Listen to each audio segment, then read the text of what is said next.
আসসালামু আলাইকুম। Real village cooking চ্যানেলে সবাইকে ওয়েলকাম জানাচ্ছি। আমি আজকে খাট্টা মিঠা জিভে জল আনার মতো টক ঝাল মিষ্টি আমের লাড্ডু আচার বানিয়ে দেখাবো। খুবই সহজ। আমগুলো প্রথমে ভালো করে ধুয়ে পরিষ্কার করে নিলাম আর এইভাবে ছালগুলো ছিলে দিচ্ছি। ছালগুলো ভালো করে ছিলে পরিষ্কার করে নিতে হবে।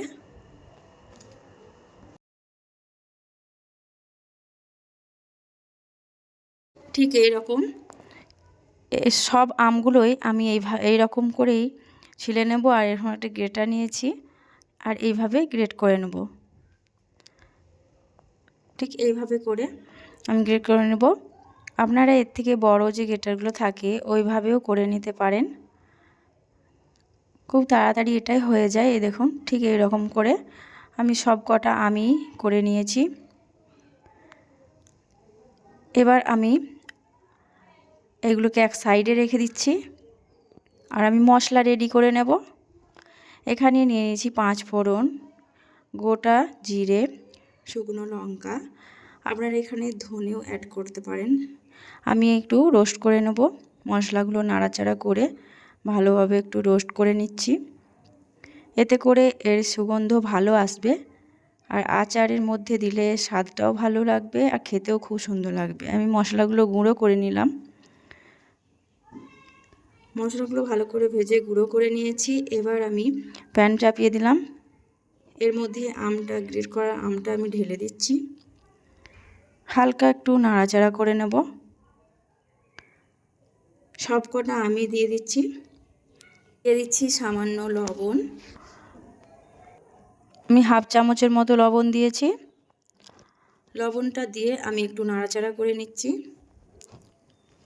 নাড়াচাড়া করে মিশিয়ে নেব। এখানে গ্যাসের ফ্লেমটা আমি মিডিয়ামে রেখেছি। মিডিয়ামে রেখে অনবরত নাড়াচাড়া করে নিতে হবে। এবার আমি এটা আমের আচারটা গুড় দিয়ে বানাবো। আপনারা চাইলে চিনি দিয়েও বানিয়ে নিতে পারেন। সেই জন্য আমি এখানে নিয়েছি 150 গ্রামের মতো গুড়। এটা আখের গুড়। আখের গুড় আমি দিয়ে দিলাম। আপনারা যে কোনো গুড়ে বানাতে পারেন, সেটা কিন্তু খুবই ভালো লাগবে। গুড় দিয়ে আমি আমের সঙ্গে ভালোভাবে মিশিয়ে নেব। এখানে গ্যাসের ফ্লেম আমি মিডিয়ামে করে দিয়েছি। গুড় দেওয়ার সঙ্গে সঙ্গে কিছুক্ষণের মধ্যে দেখবেন এর মধ্যে থেকে জল ছেড়ে আসবে আর ভালোভাবে কুক হবে। গ্যাসের ফ্লেম মিডিয়ামে রেখে আমি ভালোভাবে মিশিয়ে নিচ্ছি। এই দেখুন আস্তে আস্তে করে অনেকটাই জল ছেড়ে এসেছে। অনবরত নাড়াচাড়া করে যেতে হবে আর এর মধ্যে থেকে অনেকটাই জল বেরিয়ে এসেছে। যতক্ষণ না জলটা টেনে নিচ্ছে অনবরত আমি এইভাবে রান্নাটা করতে থাকবো আর মাঝে মধ্যে নাড়াচাড়া করতে থাকবো। আমি যে মশলাটা রেডি করে রেখেছিলাম সে মশলা দিয়ে দিচ্ছি 2 টেবিল চামচ। 2 টেবিল চামচ মশলা দিয়ে ভালোভাবে মিশিয়ে নিচ্ছি।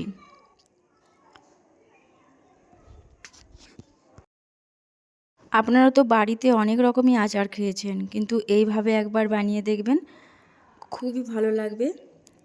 বাড়ির বড়রা তো মজা করে খাবে আর যারা তো টক খেতে পছন্দ করেন তাদের তো বলার নেই, তারা তো খুবই পছন্দ করবে।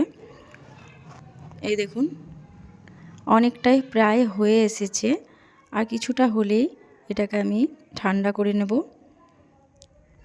এই দেখুন ঠিক এই রকম পর্যায়ে এসে গ্যাসের ফ্লেমটা আমি অফ করে দেব।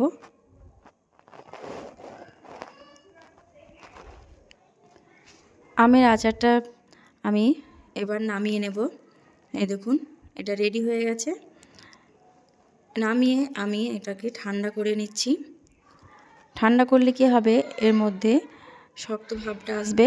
লাড্ডু বানানোর সময় এইভাবে দেখবেন সহজেই লাড্ডুর আকার হয়ে যাবে। এই দেখুন হাতে তেলের মধ্যে দিয়ে এইভাবে একটু ঘুরিয়ে নেব। আপনারা চাইলে এই পর্যায়ে সামান্য হাতের মধ্যে তেলও নিয়ে নিতে পারেন। এই দেখুন কত সুন্দর গোল হয়েছে। সবগুলি আমি একইভাবে বানিয়ে নেব।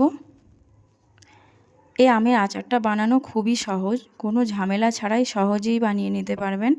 সব কটা বানিয়ে নেওয়ার পর আমি এখানে নিয়েছি চিনি গুঁড়ো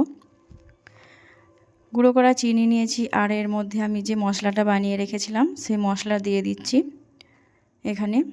মশলা এবং চিনি ভালোভাবে মিশিয়ে নেব। ভালোভাবে মিশিয়ে নেওয়ার পর আমি যে আমের লাড্ডুগুলো বানিয়ে রেখেছি সেগুলো এর মধ্যে আমি একটু লাগিয়ে নেব ঘুরিয়ে ভালোভাবে। এই দেখুন একটা দিয়ে দিলাম। এইভাবে আমি একটু মিশিয়ে নিচ্ছি চারিপাশে। দেখতেও সুন্দর লাগবে আর আপনি যখন আচারটা খাবেন খেতেও খুবই ভালো লাগবে। মুখে দিলেই এর স্বাদ আলাদা। আর এর মধ্যে রোস্ট করা মশলা দেওয়া হয়েছে, যখন আপনি মুখে দেবেন খেতে অসাধারণ লাগবে। প্রতিটা আমি ঠিক একইভাবে এইভাবে চিনি গুঁড়ো এবং মশলার মধ্যে লাগিয়ে নিচ্ছি। আর একে একে করে আমি প্লেটের মধ্যে সাজিয়ে নেব। সব কটা আমি প্লেটের মধ্যে নিয়ে নেব। প্রতিটা লাড্ডু এই আমের আচারের লাড্ডু খেতে কিন্তু যে একবার খাবে বারবার খেতে ইচ্ছা করবে। আমি প্রতিটা এই প্লেটের মধ্যে নিয়ে নিলাম। আর এইভাবে আমের আচার আপনারা বানিয়ে দেখবেন, সারা বছর আপনারা সংরক্ষণ করে রাখতে পারবেন। কোনো ঝামেলা ছাড়াই সহজেই এই আমের আচার বানানো যায়। এই দেখুন কতটা সুন্দর হয়েছে। আপনারা বাড়িতে একবার হলেও ট্রাই করে দেখবেন, দেখবেন সহজেই এই আমের আচার বানানো যায়। কাঁচা আম শেষ হওয়ার আগেই আপনারা এই রেসিপিটা বানিয়ে দেখুন আর সারা বছর সংরক্ষণ করে রাখুন। তাহলে বন্ধুরা, আমার এই আজকের রেসিপি আপনাদের কেমন লাগলো অবশ্যই কমেন্টে জানাবেন। ভালো লাগলে চ্যানেলটা সাবস্ক্রাইব করে পাশে থাকার অনুরোধ রইল। আমি একটা ভেঙে দেখাচ্ছি। এই দেখুন ভেতরটা কতটা নরম আর খেতে অসাধারণ, জিভে লেগে থাকার মতো একটা রেসিপি। এই দেখুন। তাহলে বন্ধুরা, আজকের এই রেসিপি এখানেই শেষ করছি।